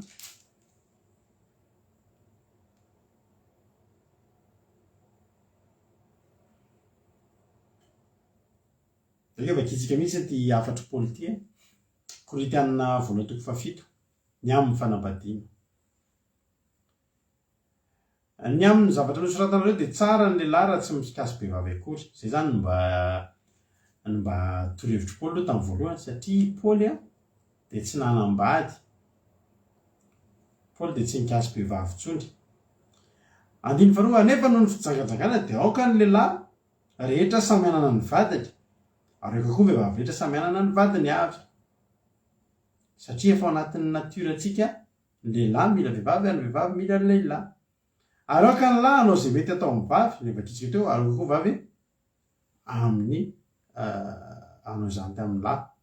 andiny vavatra ny vavy tsy manam-pahefana amin'ny tenany fa ny lahy ary mba toy izany koa ny lahy tsy manam-pahefana amin'ny tenany aza misara-padrenareo raha tsy amin'ny andro samy ifanekenareo ho andro fivavahana nefa mbola raisinareo fandriana indray mba tsy hakany satana fanahanareo noho ny tsy faharetanareo fandeferana nanaovako izany fa tsy mandidy a fa tiako tahaka any olona rehetra kanefa samy efa men'Andriamanitra famezam-pahasoavana azy avy ka ny anankiray toy izao ny anankiray toy izao kosa ny mpivady a misara toerana eto ambavaka ny vadinao raha mifampisara toerana nareo mivady eto ambavaka mba satria ny antony dia zao ny ahafahany devoly maka fanahy dia eo amin'io firaisan'ny vady ary zara tena tia ny devoly mamotika azy azafady a zara tena tia ny devoly mamotika azy dia tokantrano satria araka ny teniko taminao hoe ny tokantrano dia masina ary fanambadiana ilay sakramenta ary ny tokantrano dia masina raha anjakan'Andriamanitra ao anivon'ny tokantrano dia tian'Andriamanitra zany dia io ny tia ny devolim-potehana ka ninona zany endrika fakapanahy dia ahafahan'ny devoly miditra foana ny mpivady ngery avana tena teneniko anao fa ny taola tehezana ny soron'Andriamanitra tao amin'ny lehilahy nanaovan'ny vehivavy dia ray ihany izy roa izy ny tena Andriamanitra dia lasa ray ihany izy roa be dia be ny fakapanahy zareo zao tena teneniko anareo mihitsy a fa ny mpivady zany tena tokony olona manana anankiray daholo momba azy ny anay zao a ny comptenay tsisy kody zany na misy kody aza fa mifankalala zay mivady za afaka miditra amin'ny compte mampionina raha amin'ny Facebook zany zany izy afaka miditra amin'ny compte tsisy azany kody telefônina tsy azo ampiasain'izy an'izy zany hoe mpivady ve nareo dia misy telefônina ny anankiray tsy azo jerena tena tonga dia idiran'ny devoly iny fakapanahy ngeza be raha misy aminareo misara toerana nareo mivady eto ambavaka fa sitrapon'Andriamanitra zany eto ambavaka mba iray toerana nareo mpivady fanalabo zany tena fakapanahy be fakapanahy be ahafahan'ny devoly miditra zany hanimbana zavatra Efesianina misy ten'Andriamanitra koa amin'ny Efesianina 5:12 ianareo vehivavy manekeny vadinareo tahaka ny anekenan'ny tompo zay aloha zany hitanareo ny zavatra eto an-tany eto hitanareo ilay hoe zoan'ny vehivavy sy ny zoan'ny lehilahy mampitoviana io inge tsy ara-baiboly tsy ara-baiboly zao efa mamoaka efa misy firenena manao hoe tsy misy monsieur sy madame zany intsony rehefa manoatra taratasy ianao na miantsoana fa hoe manomboka eto dia mitovy antsy zany ny tenen'ny baiboly zany ny tenen'ny baiboly ary io koa fandrika be anakay ianareo vavy manekeny vadinareo tahaka ny anekenan'ny tompo fa ny lahy ny lohan'ny vavy dia tahaka ny Kristy lohan'ny fiangonana ary izy ny mpamonjy ny tena fa tahaka ny aneken'ny fiangonana ny Kristy no aneken'ny vavy ny lahy koa amin'ny zavatra rehetra aretika samy mahazo ny anjarany ianareo lehilahy tiavan'ny vadinareo dia tahaka ny tiavan'ny Kristy ny fiangonana ka nanorany tenany hamonjy azy mba hamasina azy amin'ny anadiovana azy amin'ny rano fanasana amin'ny teny mba ho raisiny ho an'ny tenany zany ho fiangonana malaza tsy misy petipetina na fikatrona na izay toy izany fa mba ho masina sady tsy misy tsiny izy ianareo vehivavy manekeny vadinareo betsaka ny vehivavy tsy manaiky ny vadiny zany ary rehefa matetika vehivavy ny mety be diplôma noho ny lehilahy na vehivavy be karama noho ny lehilahy na le vehivavy miasa ny lehilahy tsy nahita asa dia tsy manaiky anao zany aloha le vehivavy betsaka ny vehivavy tsy manaiky ny lehilahy zany da miady ny zoany hitovy amin'ny lehilahy tsy zany nanaovan'Andriamanitra atsika vehivavy manaiky ny vadinareo ny vehivavy manaiky ny ramose mikarakara sy miaro an'ra vehivavy Alleloia. Samy manana ny anjara asany. Tahaka nanekeny takan'ny laozy izy loha vavy, takan'ny Kristy lohan'ny fiangonana. Tahaka ny aneken'ny fiangonana ny Kristy ny tokony aneken'ny vavy ny lahy. Efa tsy sy Jesosy madama antsony andro mari Jesosy ka io dia fanoherana ny sitrapon'Andriamanitra daholo ireny. Efa anatin'ny planiny antikristy sy ny miaramila ny devoly daholo ireny fa nareo sakafo ny masonareo fa ny lehilahy foana. Be dia be ny vehivavy ohatra hoe eny amason'olona dia izy mandray fitenenana dia lehilahy tsy miteny. Dia ilay vehivavy foana miteny dia tsy sitrapon'Andriamanitra ireny. Avelao ny vadinareo. Raha sarikandro izy atoseho ampahereza izy handray fitenenana. Misy zavatra teneniny dia ekeo fa tsy inona koa mba fantatrao amin'izany. Misy mpivady ahy tena antsoin'ilay vehivavy mihitsy lehilahy hoe levendrana. Iny levendrana, iny ledomo. Tsy anaiky azy izy manao an'io. Ka ledomo iny fa iny nalainao, iny nekenao. Ianao koa izany mbola ledomo fois deux izany. Fa tenin'Andriamanitra dia miteny fa ny vehivavy manekena ireo ny lehilahy. Ary tsy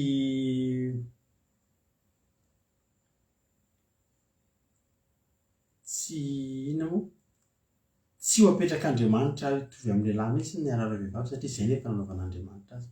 Lehilahy koa nefa tsy hoe izaho zany ny tena izy fa manana anjara asa koa dia miaro ny vehivavy, hamelona ny vehivavy, hanaja ny vehivavy. Alleloia. Zatsika hiditra amin'ilay ina koa ilay verset nijerena nabavisika teo. Petera voalohany. Petera voalohany mahafinaritra angery avy ny tokantrano hoe za tena teneniko anareo anareo izay mbola tsy manambady mangataha amin'izay fa tsisy zava-mahafinaritra ohatran'izany tokantrano zany. Tena teneniko anareo zany rehefa ao Jesosy. Ataovy anjakan'Andriamanitra ary za zany ny tenanareo mihitsy hoe ataovy zava-dehibe aminareo fitsofana rano ny tokantranonareo. Zay zao vangina tato tokantranonay misy olona tsofina rano. Izany hoe zareo tsy hoe na mbola nasa olona dia nakany amin'ny firaisana nakany amin'ny mairie fa miaraka zareo mifankatia dia tonga teto tokantranonay dia nitsofina rano tamin'ny anaran'i Jesosy. Dia zava-dehibe zany masina ny tokantrano aza atao mandehandeha foana io tokantrano maso zany aza mba manao an'izany. Mahatonga anareo mpivady, mahatonga antsika amin'ny maha-kristiana antsika, mahatonga antsika mpivady dia ny fiarahantsika tsofina rano anatrehan'i Jesosy. Avy eo manaraka ny any amin'ny mairie sy ny sisa. Alleluia. Petera voalohany toko fahatelo andiny voalohany ankindrana babisika teo.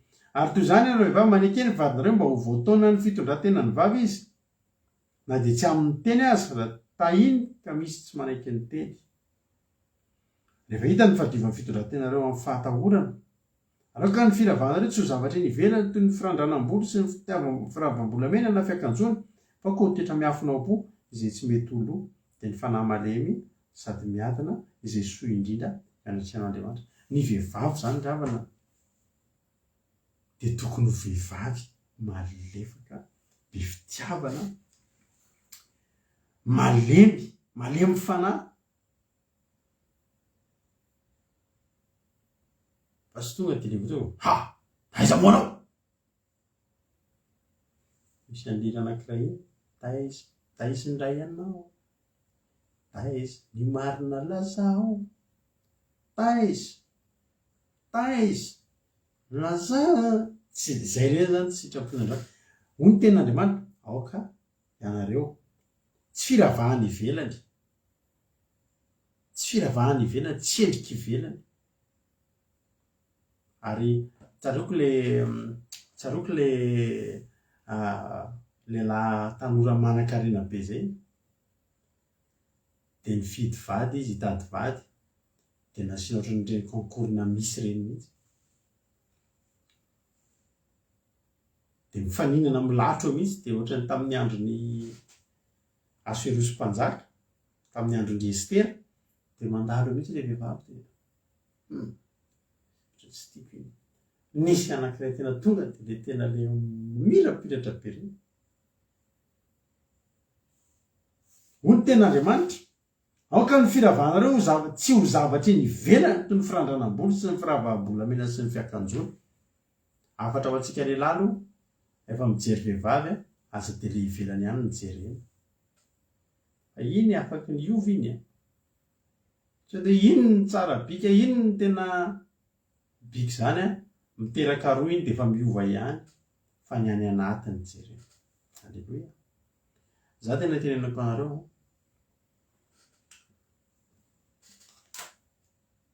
andao aloha toizako le tantara tamin'ny lehilahy teo.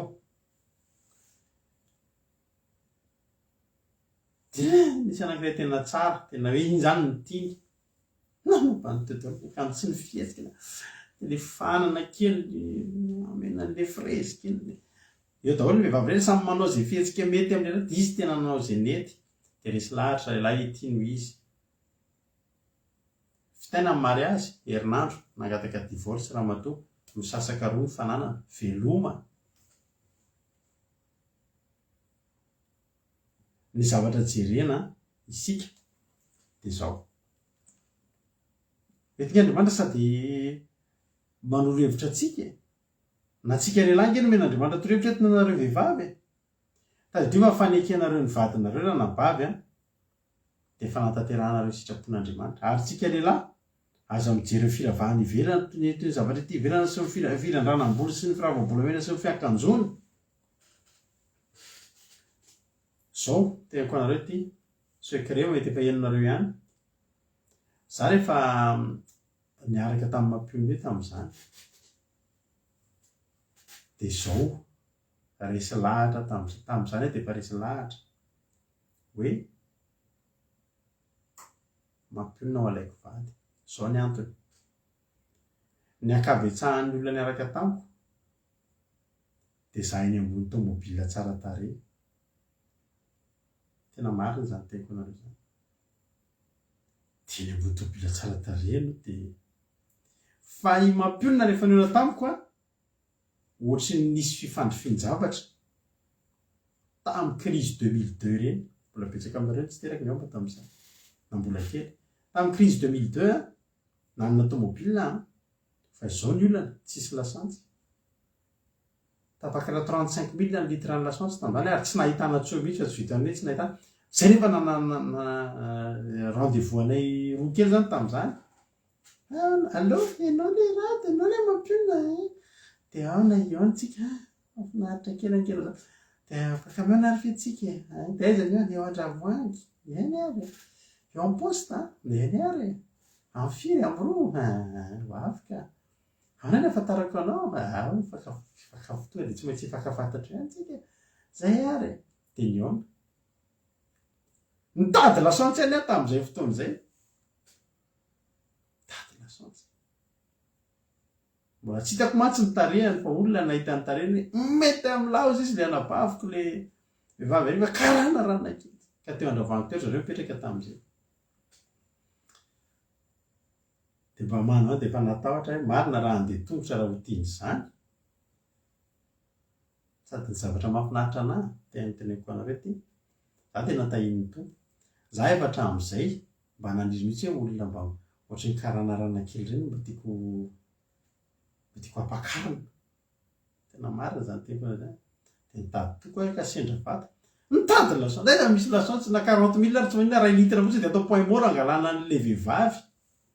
Fa tsy nahita lasantsy. Dia inona fa dia tsy nandeha tongotra. Dia efa nahita azy dia tonga dia fialan-tsinina tao. Oera tsy maintsy mandeha. Ahoana? Tsika tsy maintsy voatery mandeha tongotra fa tena tsy nahita lasantsy aho. Etikiterena zany mba misy tomobile ihany fa sao dia verinao fa dia hoe entina tongotra ianao raha matoa kely. Fa izao ny zavatra nahafinaritra taminy tsisy nirarahiany zany.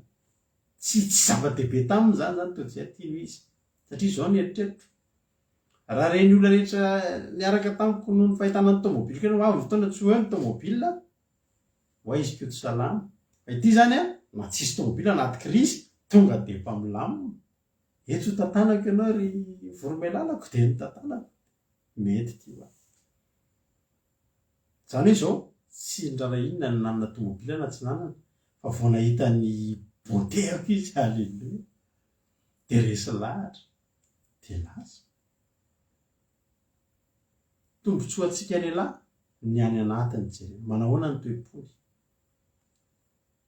raha fizodokan'ny randrana ianao a tady dio e ao betsaka ny zodokan'ny randrana ohatranao fantaro iza io teto de ny tena andriamanitra miteny amintsika aoka ny firavahana reo tsy ho zavatra ny ivelany ary nareo vehivavy ny toetra anareo a de ty zany zavatra teneniko anareo alleloia eko tam'izany mbola tsy ohatr'izao mbola mba nisy voly any de mba nasiana gène ngerana pary alleloia zao e tiava mampinina anaty tsy bote fa za mampime vorena tamiko volana izy de fa mime de mime foana izy miaraka amiko de tiany alleloia mba maiza mampime koa tsika rena fa za matotra bebonaika be fa tsy tiany behivavy reny tsy aritra iny fa izao ida moa ny teneniko teo fa lasa varina koa tamin'ny commentaire anareo hoy ten'andriamanitra mba ho voataona ny fitondran-tena ny vavy izy ny tanjon'andriamanitra eto de zao le any am'le andininy fafito ka raha toy zany ianareo lahy miara mitoetra aminy araka ny marina manaja ny vavy tahaka ny mety atao amin'ny fanakamaly amilemy kokoa sady mpiara-mandova amin'ny fahasoavan'ny fiainana mba tsy ho voasakana na fivavahanareo ny tanjona zany de zao ny tanjon'andriamanitra koa anatin'ny fiarahan'ny lasy ny vavy io de ny fampitarika ho any amin'ny fahasoavan'andriamanitra ny fampitarika ho any an-danitra de amin'ny alalan'ny toe-panahinareo ranabavy ny tarika anay alleloia amin'ny alalany ny toe-panahinareo any anatiny mba ho voataona ny fitondran-tenanareo zay alleloia doka ho hita ny fahadiovan'ny fitondran-tenanareo a amin'ny fahatahorana de babo zay babo de sy teko mampionina tam'izany netiko nandeha boîte de nuit de lasa mandeha maka boisson de jereko izy fetraka kely ery amin'ny sisiny ery izy tsy nahazo aina mihitsy izy netiko tao amin'ny tanaty boîte tazay tiano izy alleloia fa raha iny izy mitsindratsindra na misy olona masy taloha andrembavilanitra netiko niditra boîte de nuit izy ireo malala olona fantatra hatramin'ny baromanina ka hatramin'ny videur izy ireo malala olona betsaka rehetra mba marina mafy fa tsy afabaraka amity fa mampina tena tsy nahazo tamitao tena tonga zay atiano izy alleloia oka isika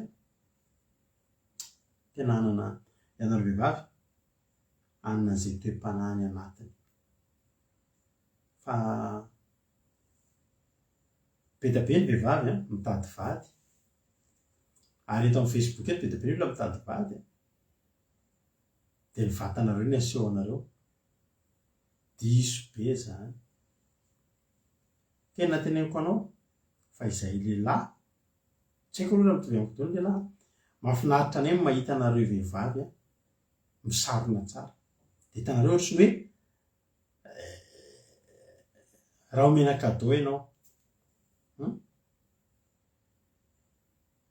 na ame taratasy olona ny ianao de mba ataonao anaty valopy e da fa misy hoe manokatra an'le valopy de iny le taratasy fa cadeau efa mivelatra hitany olona rehetra hoe tsy de manaitra anao tsony manana fahamasina be da venareo mieritrehitra anao zay manay taitra ny olona azahoanareo vady de vady taitaitra no azonao eo fa andriamanitra eno hoe azonao atao mangataka vady amin'andriamanitra ary tena omen'andriamanitra an'izany mihitsy ianao fa izao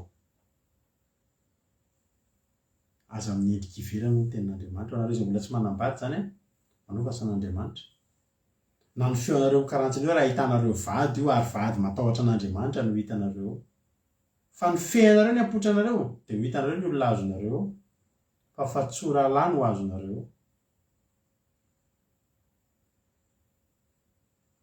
Tsy haiko na mety ampy antsika izay famelabelarana izay a, efa lasa ihany ny fotoana fa izay zany no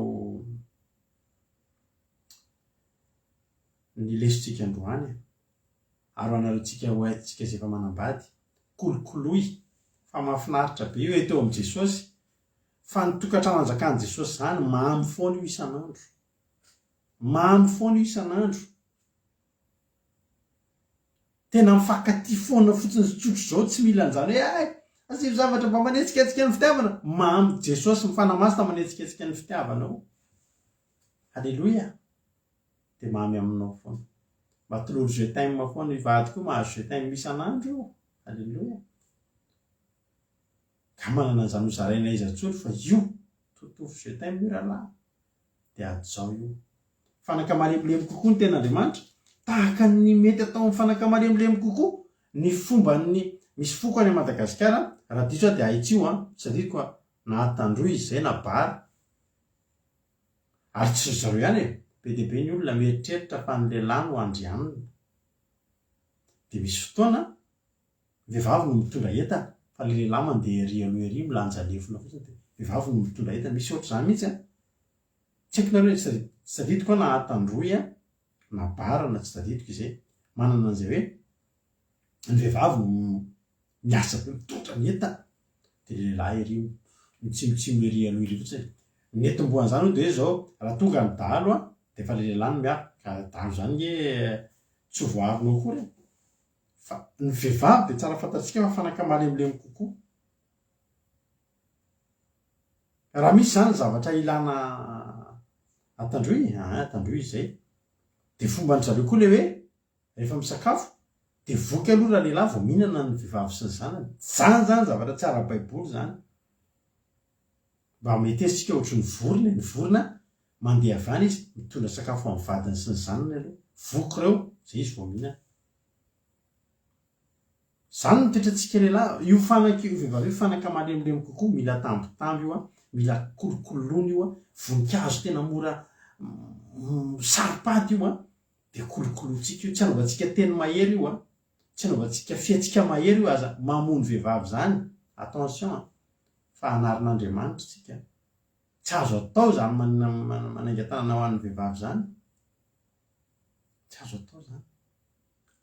Dia inona tendrana vavy Angela tena hoe tsy aty amin'ny sinoa zany, ny sinoa manao ahoana mba tantarao ifampizarana amin'ny fanaka malemilemy kokoa. Halleloia. Tena hoe kolokoloinao io kenakenainao io rahalahy, tsy ampiriatinao zany io vehivavy io fa tsy akasitran'Andriamanitra zany. Za dia zao ny mba prinsipako riavana amin'ny fiainako. Ivadiko io vao nivady zay dia teneniko alaonao mijanona tsy miasa, alaonao mijanona tsy miasa, mandraky ty androany tsy miasa mampio, tsy manana asa ny eo miasa ny ivelany. Ary tena hitako tena mahafinaritra ny tokantranonay. Zao ny antony, za zany tena tsy olana amiko mihitsy na miasa avy roa eny avy telo eny reraka be za fa mivadiko atao trano. Inona ataony atao trano? Miasa mafy noho iza, ary asa sarobidy asan'Andriamanitra. Dia ny mikarakara anahy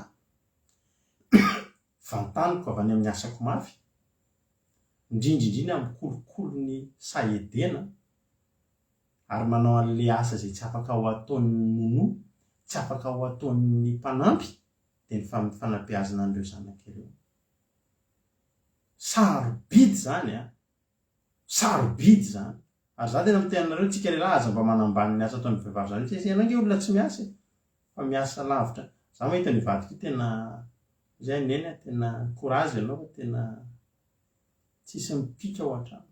Ny ankizy hatramin'ny fianaran'ny ankizy niny voakarakara, ary ny toetra ny fanabeazana vao aminazy mampita eny amin'ny zanany, fa tsy hoe izy mandeha miasa. Maintsy ny olona vetrany reharebe zany hoe vehivavy sy lahy samy miasa rehanany, tsisy ao hatrany mihitsy raha tsy amin'ny valoany. Ny zanakitsika mbola mila beazina. Dia ny anahy tena tsy fokiasa zany ny vadiko. Za miasa, ary rehetriretinao za misy fotoana reraka be miasa, inona eny manao masazy any dada aiza moa zany raha samy reraka eo zay mipady samy tonga avy miasa tsisy ninona mipetraka eo ny zazakely amin'io tsisy tokotaniny zay mba anay moa zany zay mba zaranay fa tsy hoe kory hoe voatery tsy maintsy ohatr'izany ianao fa atao amin'ny baiboly aloha dia zany eva mikarakara Adama mandeha miasa tany. Halleluia. Hotahiny tompany antsika rehetrarehetra. Za mino fa nisy voalaintsika tao anatin'izany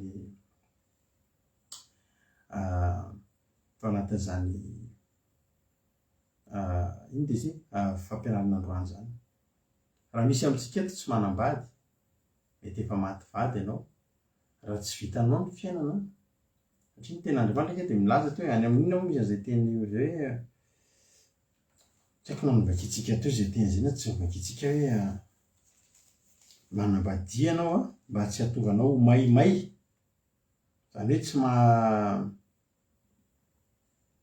tsy mahatandrina dia lasa miditra any amin'ny fahotana. Tsy teoko tsony fa misy verset izay moa teneko teo fa tsy tadidiko izy teo fa mino fa efa ampy izay iravoravoy ny vadinao, iravoravoy ny tokantranonao io, lehilahy ianao mena eto na vehivavy, misoran'Andriamanitra ianao no men'Andriamanitra ny tokantranonao io. Ary io aza hoe misy ny tsaratsara fa io ny efa natokana be dia ampanontantena mijery ny vadiny. Ty mihitsy hoe Jesosy ny tokony ho io mihitsy ny tokony ho vadinao, io mihitsy io no mety aminao, io no mahazaka anao, io no atonona anao. Aza mitady zavatra any amin'ny tsy ho hita zany, io mihitsy no mety aminao io no sahaza anao io. Dia mantsika tsy mendrika ahy mihitsy ka ianao koa ary tsy mendrika anazy, tsy mendrika an'izy ianao fa io no mety aminao avy amin'ny Jesosy. Ho anao izay mbola tsy manambady aza sy tokany randrana ivelany.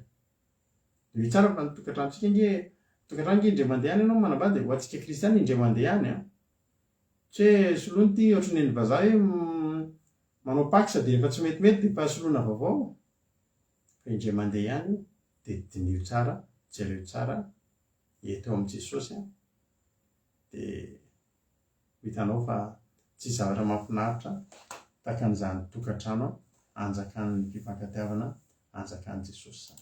Fa mita iny tompontsika rehetrarehetra hivavaka tsika natitotry teny mba hivavaka ho an'ny tokantrano rehetra izay manatrika an'izao vavaka fiambenana izao isika. Hivavaka ho an'ny tokantranonareo mba ho tokantrano anjakan'Andriamanitra. Hoy ny tena Andriamanitra ny fitahiany Jehova dia mididina eo amin'ny mpiralama miara-monina. Tenako anareo fa izay mivady taloha dia miady matetika. Izay tsy miady intsony. Rehefa miady izay dia mikorotana daholo ny zavatra ao tokantrano, ny asa tsy mandeha, ny ankizy marary. Satria maninona? Manokatra varavarana ho an'ny devoly vao miady nareo dia misy varavarankely misokatra idiran'ny devoly dia ararotin'ny devoly daholo ny zavatra korotany ambony ambany daholo ao tokantrano. Raha tianareo no tahian'Andriamanitra, mifankatiava, mifampitantana, mifanekeo anatrehan'Andriamanitra, apetrao amin'ny Jesosy ny fiainana ary indrindra ilay Efesianina vakitsika farany teo, Efesianina moa izy teo. Indrindra ilay Efesianina teo manao hoe tsy Efesianina ka ilay Petera voalohany. Petera voalohany toko fahatelo. Mba hahatonga antsika n'inona? Mba hahatonga antsika ho mpiara-mandova amin'ny fahasoavan'ny fiainana dia andao ifampitatana andao hampanjaka ao tokantranonareo Jesosy. Tena aza mihafahafa mihitsy. Aza mihafahafa mihitsy fa mivadinao anao any vadinao. Aza velanao mitady fifaliana sy fahafinaretana sy fahasambarana ny ivelana izy fa azonao omena azy ao tokantrano zany. Ary ao ianao izay ataonao amin'ny vadiny eo dia efa nakasitrahan'Andriamanitra sahady. Halleluia. Betsaka ny olona rehefa mivavaka dia lasa ny vadiny mitsangatsanga. Satria maninona? Satria tsy hainy ny mampiravoravo sy miravoravo amin'ny vadiny fa heverina fa hoe efa mivavaka tsika efa tsy izany intsony. Tsia, vavaha. Manana fialaisana amin'Andriamanitra. Karakarao ramose, karakarao madama fa didina petraka eo amintsika izany. Samita iny tompontsika rehetrarehetra matoka fa voarainao zany afatra androany zany. mety tsy ampy angambo zany a mety mihona rehefa fa tsy mihoatra fa zay aloha ny voazara teto androany a dia misaotra anao a ny hainao a sy ny jery an'izany fa iny jesosy a isika rehetra vavatsika aorina ty iray ty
rahantsika vavaky zany toriteny zany amin'ity androany ity anaotsika anao taka ny nitiavan'ny Kristy atsika dia tahaka izany koa no mba hitiavantsika ny vaditsika sy ny tokantranotsika ry havana malala. Ny lehilahy dia tena tokony hanao sakrifisy mihitsy ho an'ny tokantranony, tsy tokony ravoravo-tanana zany tsika lehilahy manoloana ny tokantranontsika rehefa mieritreritra ny vady aman-janontsika. Dia tahaka an'i Jesosy nanao sakrifisy mihitsy ho an'ny fiangonana ho atsika.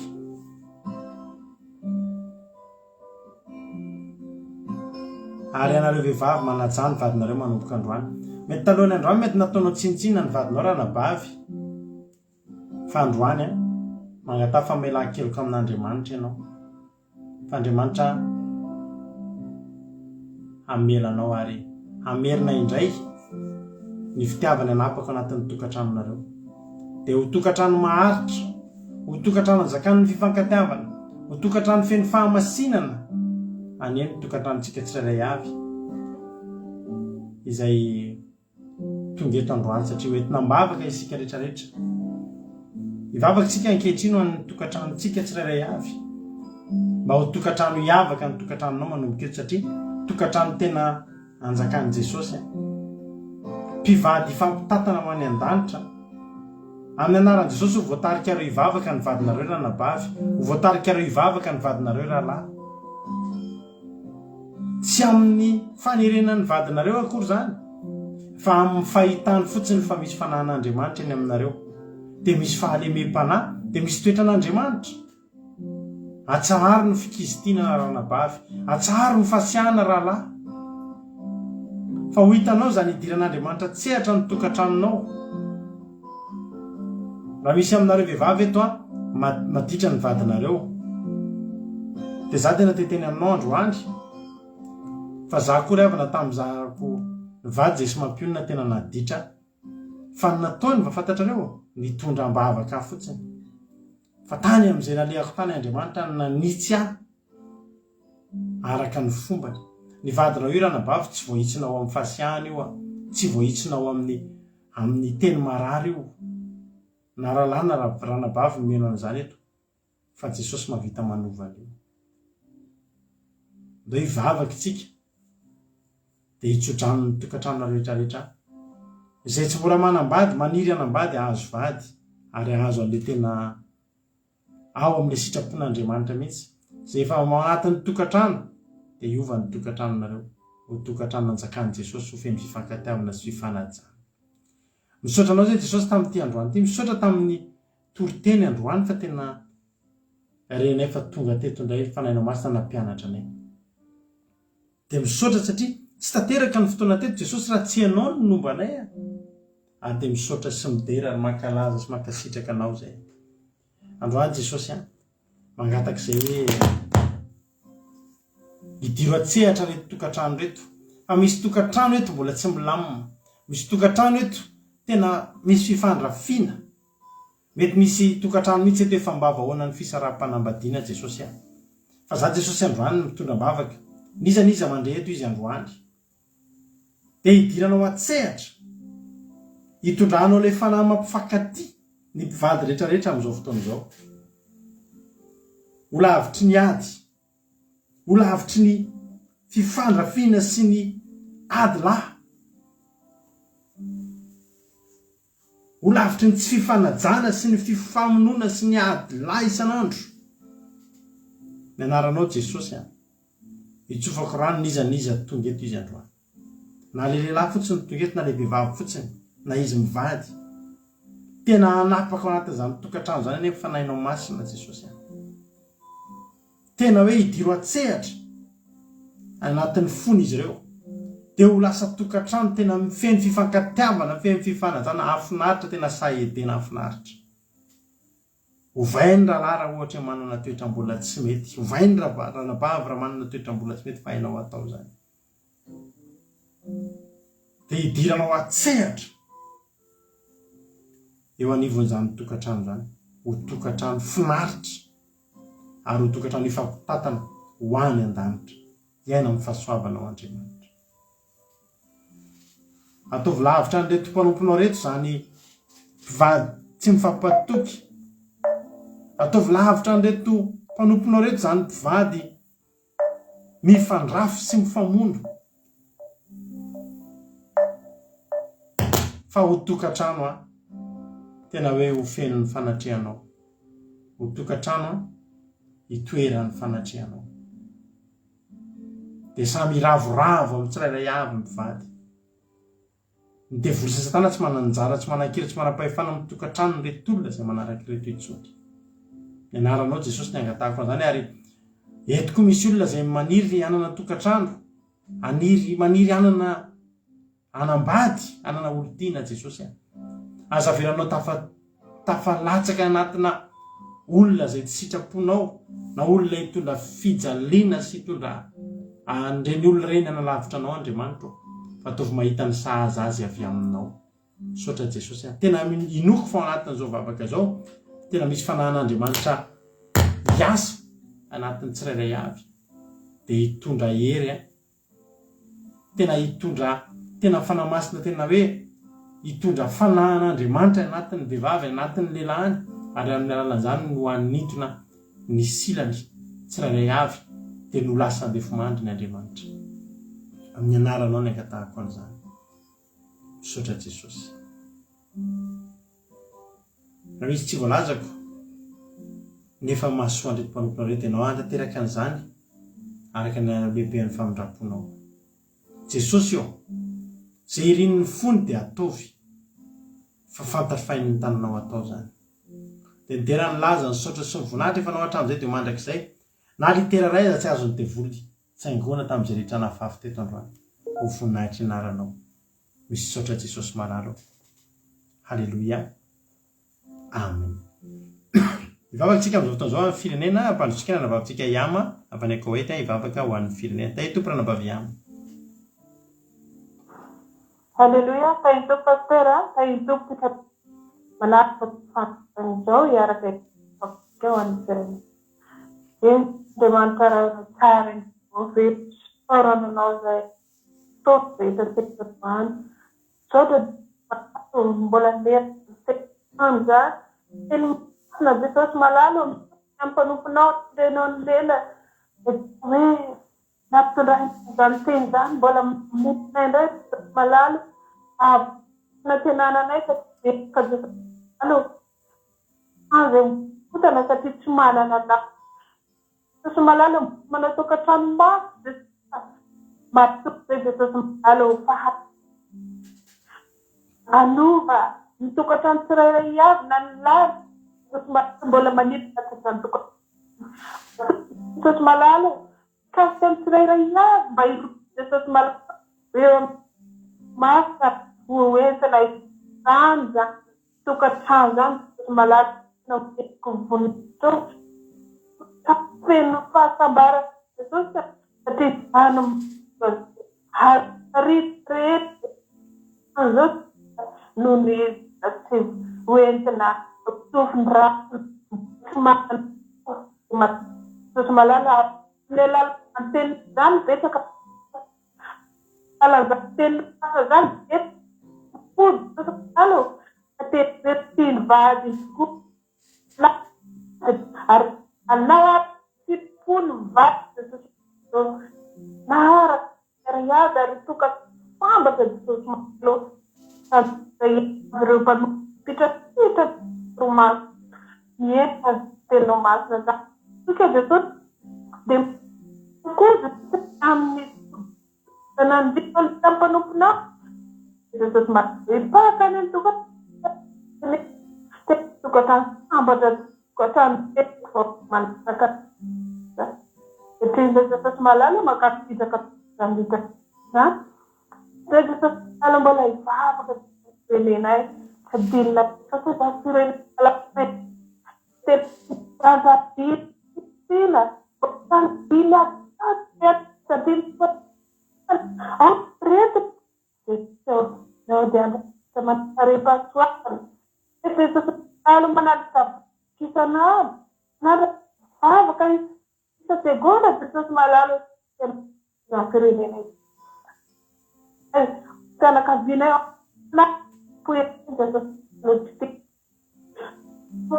tena dap efa malalo kareba tidak akan lain besar kalau bisa halo sekaman sama sianau terbit Jesosy malalo an batena we anak dana we tena we ba itu capau tena ya no fiana Jesosy malalo apeta telatana no kita na sana tu sebenarnya Jesosy malalo Andriamanitra lavitra dia Andriamanitra zavatra mboatra pinao masay fombanao tamin'ny malino apetraka tepitakinao tepetra olona